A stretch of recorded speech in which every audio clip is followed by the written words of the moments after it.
Nature में हमको जो डिफरेंट मटेरियल मिलते हैं उन सब की मैग्नेटिक प्रॉपर्टीज थोड़ी सी डिफरेंट हो सकती है. We can say the nature is showing different colours. नेचर हमको बड़ी बड़ी विचित्र चीजें दिखाता है और सिमिलैरिटी में भी और डिससिमिलैरिटी में भी. जैसे एटम का स्ट्रक्चर सबके लिए सिमिलर होता है. There is a nucleus positively charged and electron is revolving around it. With the same similarity with every atom, there is different color of characteristics. जैसे कुछ atoms जब आपस में combine होते हैं with reference to magnetism, तो वो diamagnetic material बनाते हैं. That is one type of set. Other is there are certain material which join together make paramagnetic material. ये एक और तरह की बॉडीज होती है.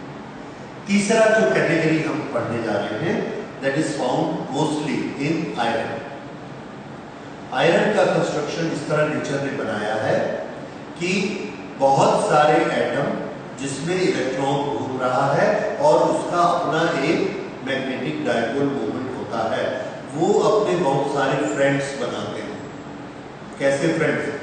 ऐसे सभी एटम्स का सेट जिसका मैग्नेटिक डायपोल मोमेंट की एक डायरेक्शन. ये अलग एटम है, ये एक अलग एटम है. इसने ऐसे वाले दूसरे एटम का साथ लिया, तीसरे का लिया, चौथे का लिया, पांचवें का लिया. 1 करोड़ इकट्ठे हो गए, 1 अरब इकट्ठे हो गए, बिलियंस. ये सब बिलियंस में क्या स्पेशलिटी है कि सबका मैग्नेटिक फील्ड एक ही डायरेक्शन में है, सबका मैग्नेटिक डायपोल मोमेंट एक ही डायरेक्शन में है. अगर ये सबका एक ही डायरेक्शन में है और ये सब इकट्ठे हो जाते हैं, ये इकट्ठे होके सबका फील्ड भी इकट्ठा हो जाएगा. If their field comes together in one direction, then the net field becomes very strong. और वो इतना स्ट्रॉन्ग हो जाता है that it can become noticeable. हम उसको नोटिस कर सकते हैं. अदरवाइज एक ने ऐसा बनाया, दूसरे ने ऐसा बनाया, जैसे 1 करोड़ ने ऐसे बनाए हुए हैं, 1 करोड़ ने ऐसे बनाए हुए. उसमें अगर 5-10 लाख कम ज्यादा हो गए, does not matter. उसका जो रिजल्टेंट आएगा that resultant will be very big. But if we have 10 to the power 11 atoms having magnetic field or magnetic dipole direction in one direction and all come together, तो उसका magnetic field कैसा हो जाएगा? Very very strong. ये जो इतने सारे atoms को 10 to the power 11 ऑर्डर के एटम्स को इकट्ठे लाने की प्रोसेस है, ये प्रोसेस हमने देखी आयरन कर सकता है. और कुछ और मटेरियल है जो उसके एलॉयज हैं, आयरन के एलॉयज हैं, एल्यूमिनियम निकल कोबाल्ट का एलॉय है, क्रोमियम के कुछ एलॉयज हैं. उन सब में भी ये प्रॉपर्टी होती है कि उनके इतने ज्यादा एटम मिलकर एक सिंगल ग्रुप बन जाता है. और इस ग्रुप की एक स्पेशलिटी क्या है कि सबका मैग्नेटिक फील्ड एक ही डायरेक्शन में होता है, सब अपने आप को ऐसे अलाइन कर देते हैं. इस ग्रुप को हम कहेंगे domain. Domain means a group of members which is having a uniform characteristic, any one characteristic. तो इस डोमेन के जितने मेंबर्स हैं, डोमेन is a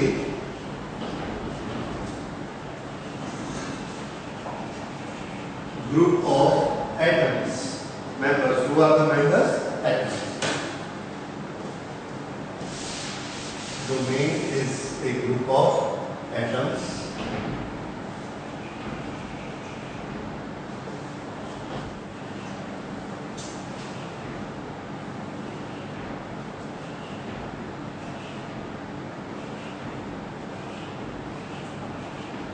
इस तरह से ये सब इलेक्ट्रॉन ऐसे घूमते हैं. और जब ये इलेक्ट्रॉन ऐसे घूम रहे हैं और अगर ऐसे घूमते हैं, ऐसी करंट बनी, ये मैग्नेटिक फील्ड की डायरेक्शन इसकी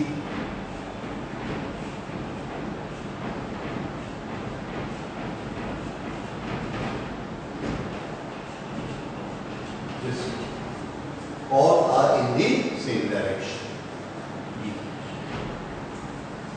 और मैग्नेटिक डायपोल मोमेंट m, एक ही डायरेक्शन में बनता है। ओके, ये जो बनेगा दिस वन इज डोमेन। इस डोमेन का size to the order of 1 millimetre होता है, 1 मिलीमीटर और 1/10 ऑफ मिलीमीटर। इतने ज्यादा जब एटम इकट्ठे होते हैं then it goes to the order of nearly 1 millimetre. अब 1 मिलीमीटर इतना साइज होता है कि उसको हम बहुत ध्यान से चाहे तो देख सकते हैं। So I don't think it is 1 millimetre, 1 to the power -1 कर लीजिए, दैट इज 0.1 मिलीमीटर। इतना छोटा होता है कि इसको हम चाहे तो देख सकते हैं माइक्रोस्कोप से या किसी भी मैग्नीफाइंग ग्लास से देख सकते हैं। ये डोमेन ऐसे होते हैं।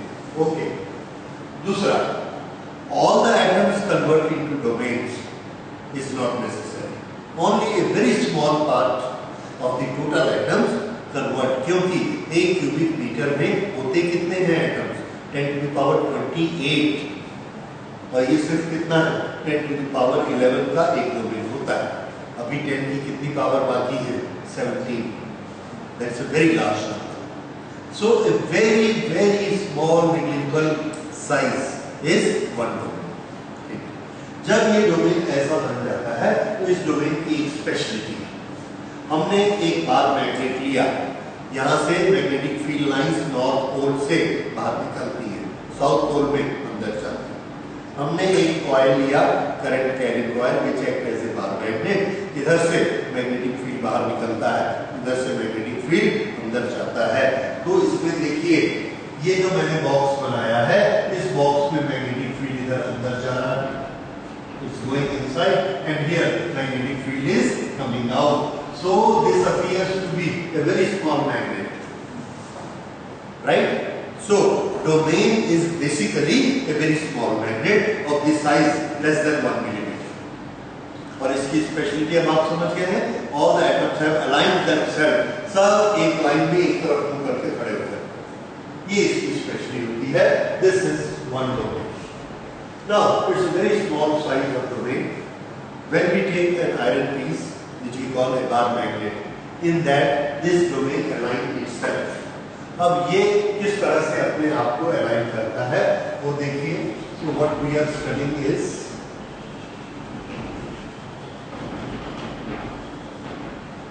ferromagnetism, and in this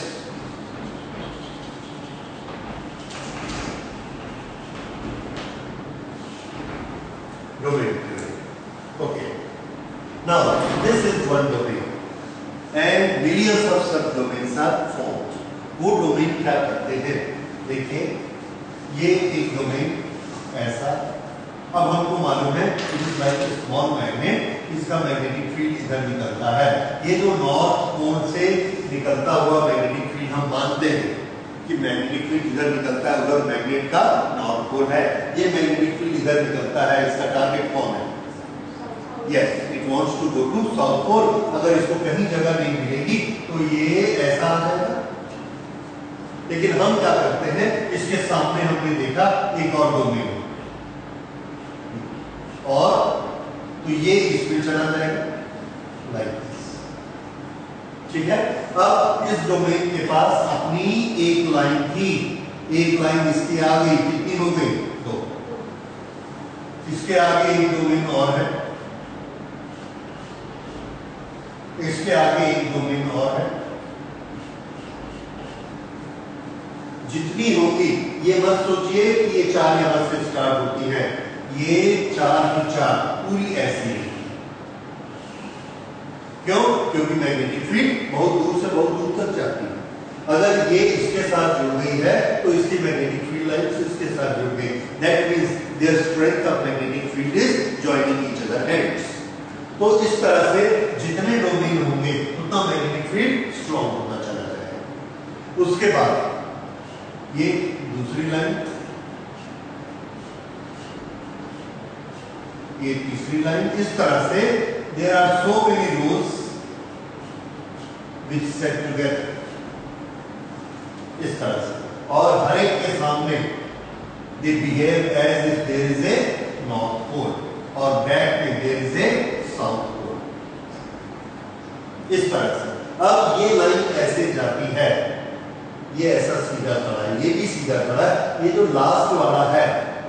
anyway पहले हम ये पढ़ लेते हैं कि ये सब डोमेन्स एक दूसरे के साथ अलाइन हो जाते हैं।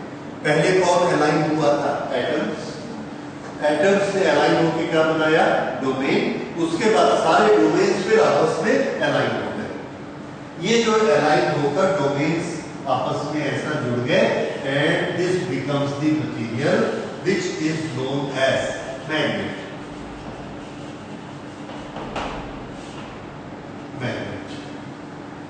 इस तरह से डोमेन थ्योरी से हमने एक्सप्लेन किया कि इससे मैग्नेट बना।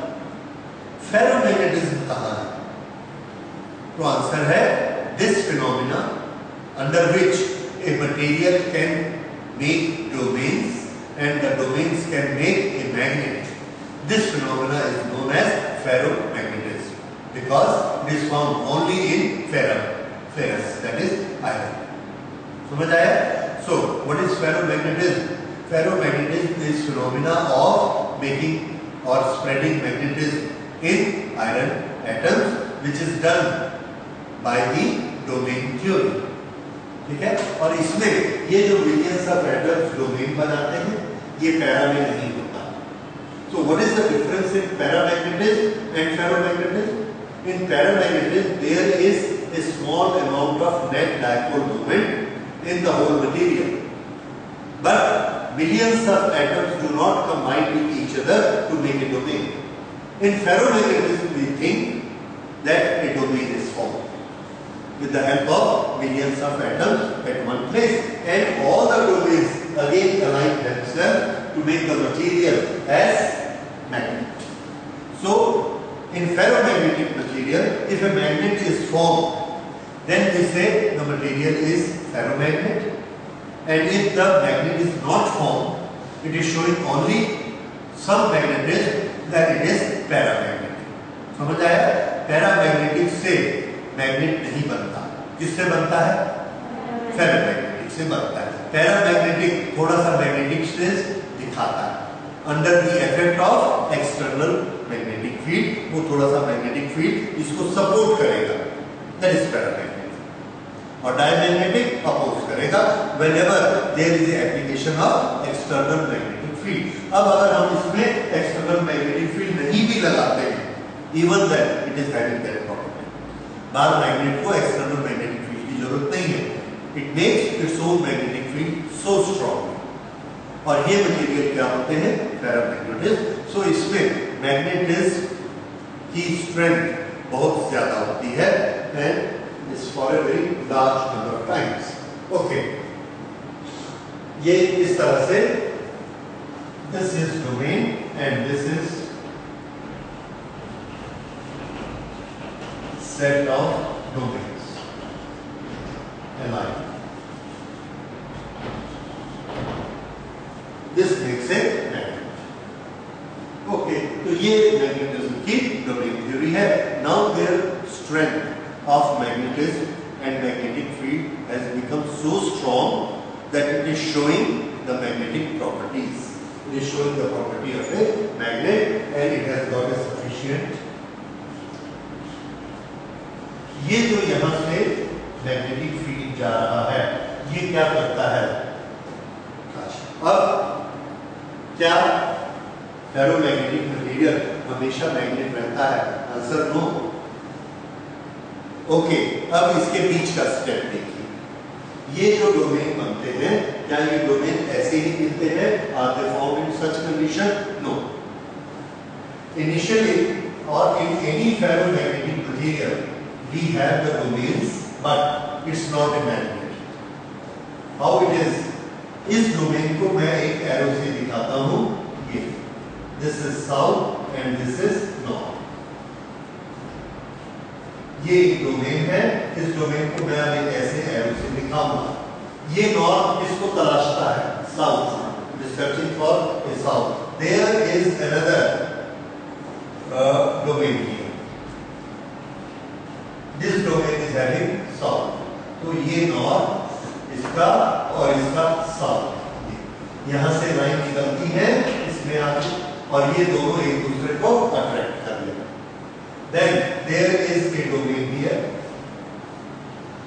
south north। having south, north, and there is a domain here which is having south, north, and north and south. So north and south attract each other. This attract this attract this attract this attract this. So where are the magnetic field lines? Answer: this is the magnetic field line. Right? This way. Then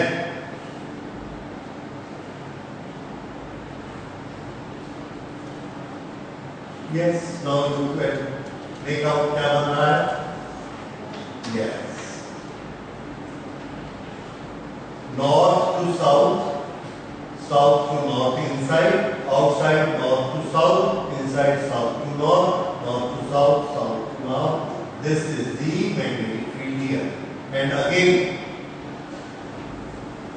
north से south जब भी ऐसा होगा वो एक दूसरे को attract करेंगे and the magnetic field line will make their loop complete. उनको बाहर जाकर दूसरा साउथ या नॉर्थ ढूंढने की जरूरत नहीं. So this makes a complete loop. This makes a complete loop. अब हम बाहर से एक बार मैग्नेट लेकर जाते हैं. ये ऐसे कोई इसको पकड़ने को तैयार नहीं. क्यों? Why they are not attracting it? Because magnetic field lines खाली नहीं. किसके थ्रू पकड़ना है? मैग्नेटिक फील्ड लाइन से पकड़ना है. फिर वो लाइन एक रबर स्ट्रिंग जैसे खींच लेगी इसको.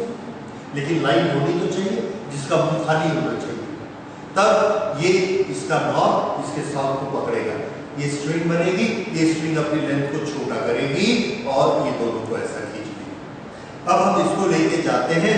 इसके साउथ में इसने लाइन को खींचना है और यहाँ लाइन खाली नहीं. सो दिस मटेरियल, ये हम आयरन पीस लेकर गए, यहाँ रखा, यहाँ रखा, यहाँ रखा, अट्रैक्ट नहीं किया. Iron piece not attracted. इसके पास डोमेन है, नॉट अट्रैक्टेड. सो दिस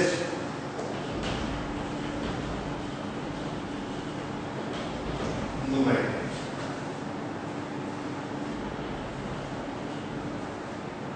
इस तरह से हम देखते हैं कि ये जो डोमेन है इन्होंने यहां पर क्या बनाए हुए हैं? Closed loop of domains. ये क्लोज्ड लूप ऑफ डोमेन्स के कारण क्या हमें दिखता है? No magnetism. ओके, अब देखिए हमने क्या किया. इसको पकड़ा, हम एक फोर्स लेकर आए. I will tell you about that force. वो फोर्स को लाकर हमने इन दोनों को पकड़ा और पकड़ के सीधा कर दिया एक डंडे जैसे. इसको भी खोल दिया, ऐसे खोल दिया, खोल के एक सीधा डंडा बना दिया. ये ऐसे बन गए. इस तरह से जब वो बन जाते हैं, ये north to south, north to south, north to south, and here magnetic field line, and here we find it is like this. ये दोनों ends इसके कैसे हो गए? Not closed loop, open loops, and they are searching for a path to make a closed loop. क्योंकि इनको कहाँ जाना है? इधर जाना है.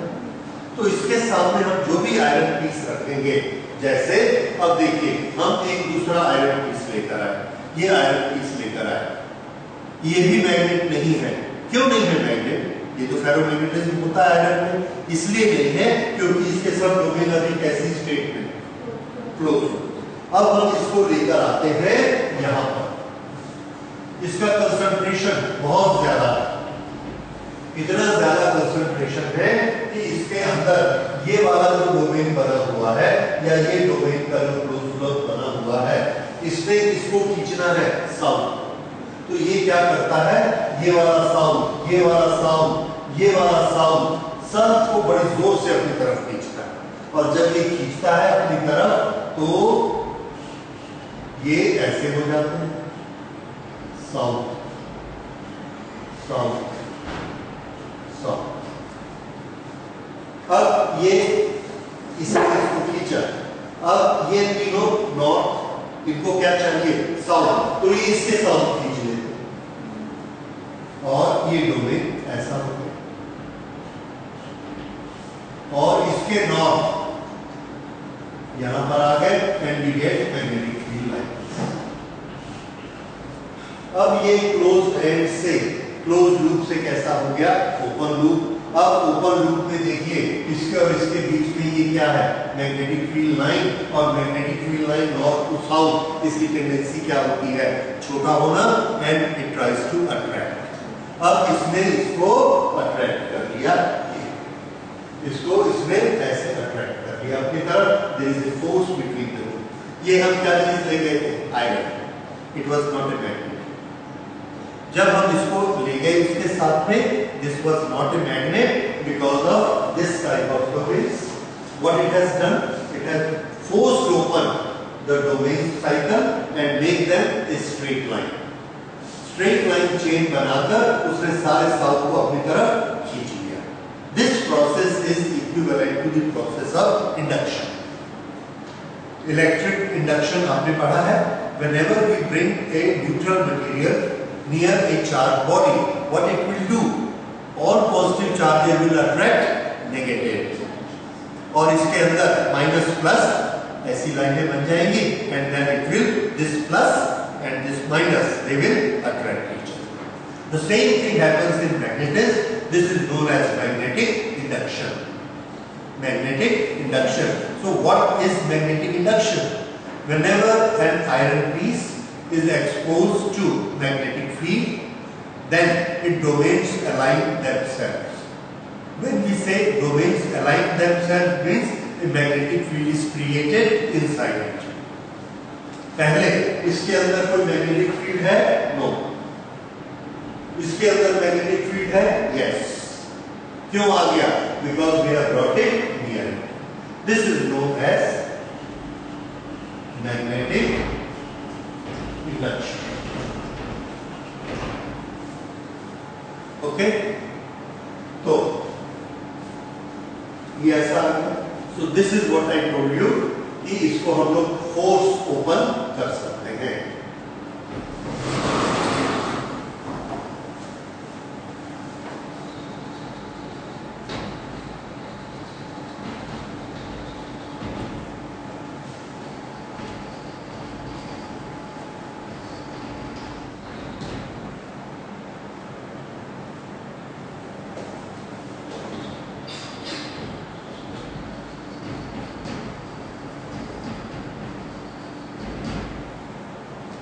This is magnetic induction.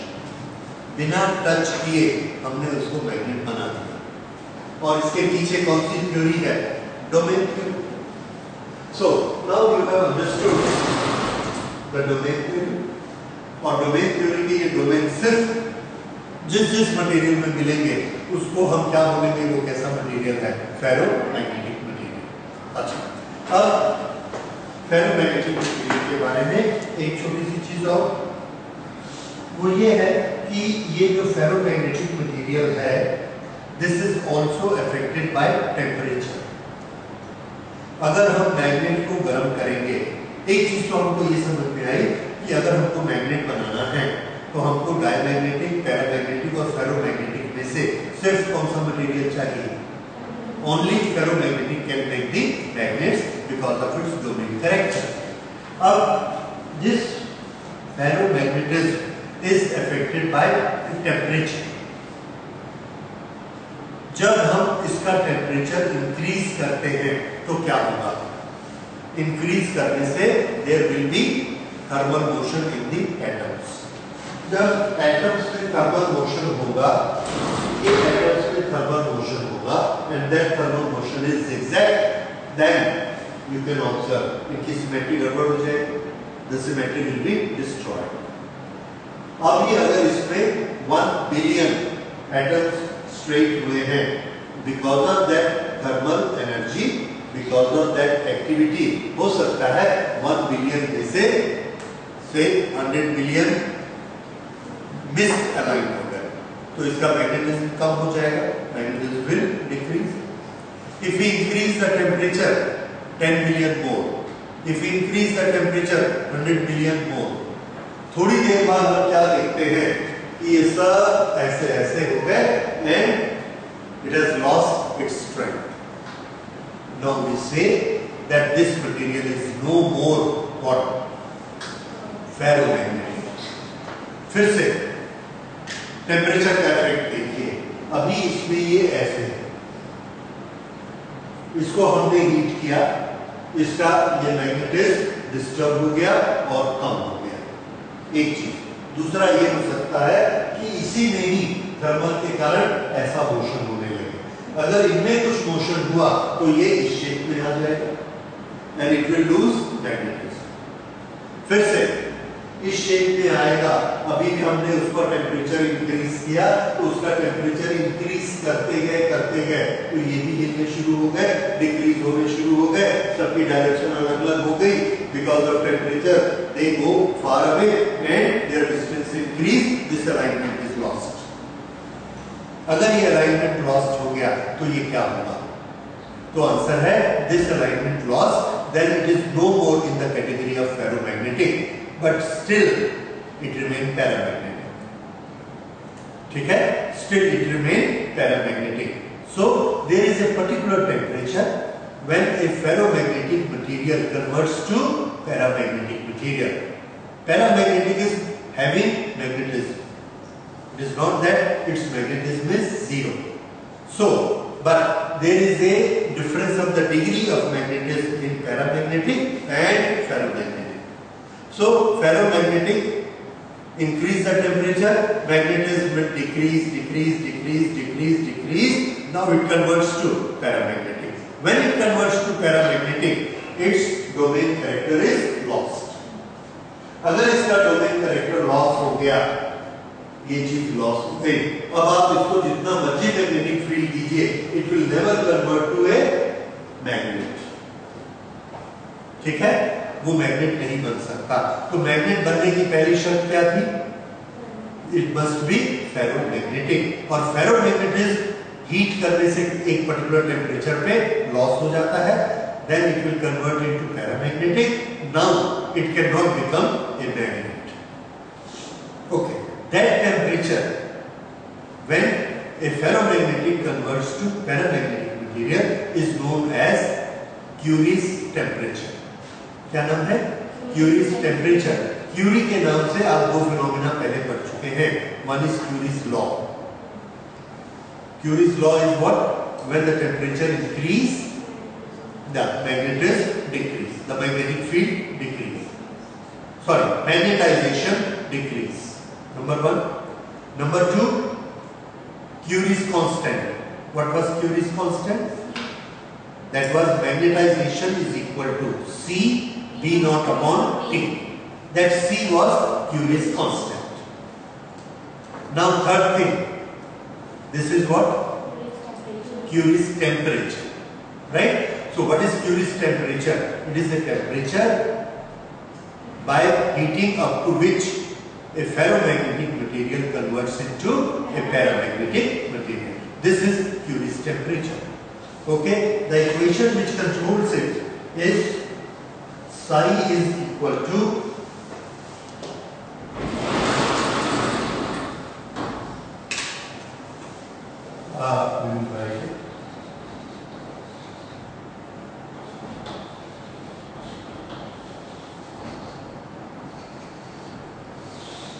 Curie's temperature.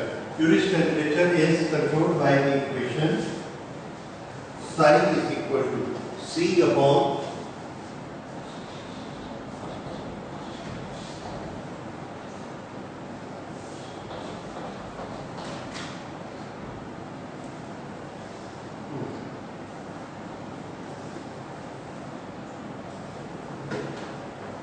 okay, here psi is what? Susceptibility. If this susceptibility is more than 1, it's paramagnetic. If it is negative, less than 0, negative, then it is diamagnetic. Okay. तो susceptibility हमको क्या दिखाती है? More is the susceptibility, more magnetic is the material. Here T is the present temperature.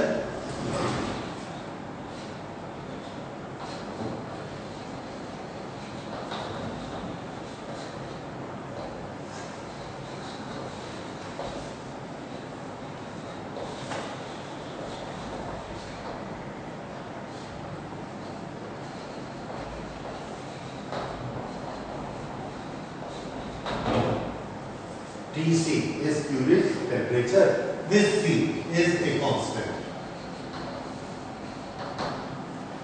So we see the susceptibility, magnetic susceptibility.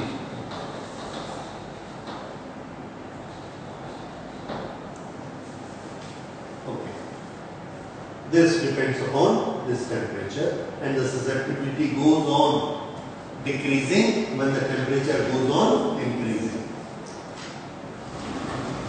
और susceptibility कम होते होते होते हमने उसकी लिमिट्स पढ़ी है. If it becomes less than 1, then it will become paramagnetic. और ferromagnetic, it's very large. आपने कल चार्ट बनाया है, you have seen in there. Okay. So this is Curie's temperature.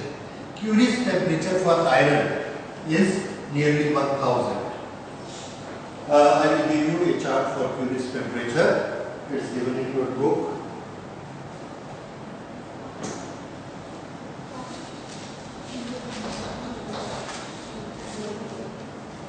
Material and Curie's temperature.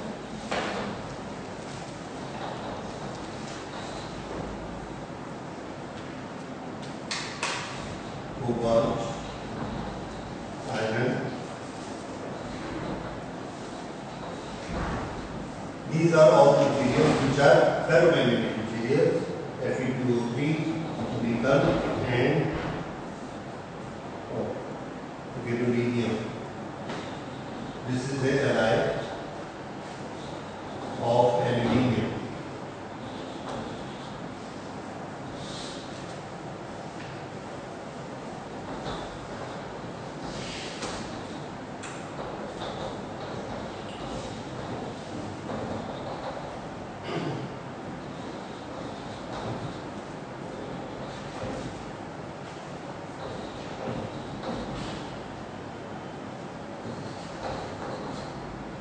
Okay. So now we understand that we will see the conditions of working. जहाँ पर बहुत ज़्यादा heat में work करना है, वहाँ पर हम प्रेफर करेंगे कोबाल्ट से बना हुआ मैग्नेट. कोबाल्ट से Fe2O3 में फेरोमैग्नेटिज्म ज़्यादा होता है. This makes a better magnet, but इसका मैग्नेटिज्म हीट से काफी अफेक्टेड होता है. Even at 900 degree it will lose magnetism. तो अगर हमको ऐसे प्रोसेस में काम करना है जहाँ टेम्परेचर 900,000 जाएगा, then we should go for cobalt. ठीक है. So that is the benefit of knowing Curie's temperature. Okay. तो ये आपको एक चीज याद रखनी है, स्पेशली आयरन का रखिए, because most of the time in examination iron is referred. There are different materials like alnico, alloy of iron, aluminium, nickel, cobalt. इस तरह के मटेरियल होते हैं which are used for this. So this was all about ferromagnetism. और उसमें अब हम लोग ये एक चीज समझ गए हैं. If we want to make a magnet, if we want to contain magnetic field, इसमें एक छोटी सी चीज जो आपने पैरामैग्नेटिक के लिए पढ़ी थी वो क्या थी? That if there is a magnetic field here and we put a paramagnetic or ferromagnetic material, then what will happen? All these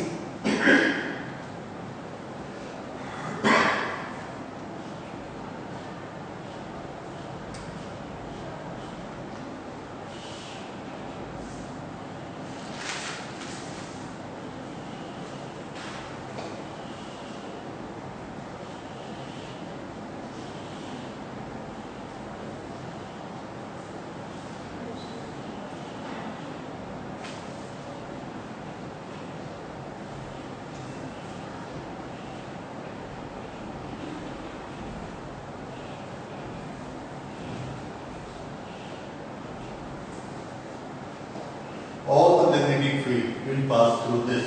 This is what? Ferromagnetic. तो ferromagnetic की ये बड़ी strong tendency होती है.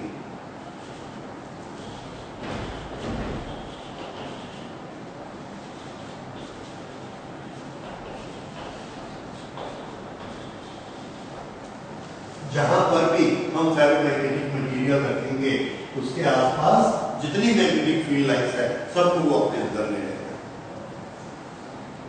ओके, इसका फेरोमैग्नेटिज्म, इसकी जो वो है susceptibility, that should be very good, उसकी क्वांटिटी बहुत हाई होनी चाहिए, then all will be here. So this is ferromagnetism. Okay, इसको हम लोग यूज करेंगे आगे जहां कहीं मैग्नेटिक फील्ड बनता है और उसके ऐसे बिखरने के चांस है तो सामने क्या लगा देंगे, फेरोमैग्नेटिक मटेरियल, पूरा मैग्नेटिक फील्ड इसके अंदर से जाएगा। This we will use in transformers, in other magnetic materials. So this you are required to understand very well.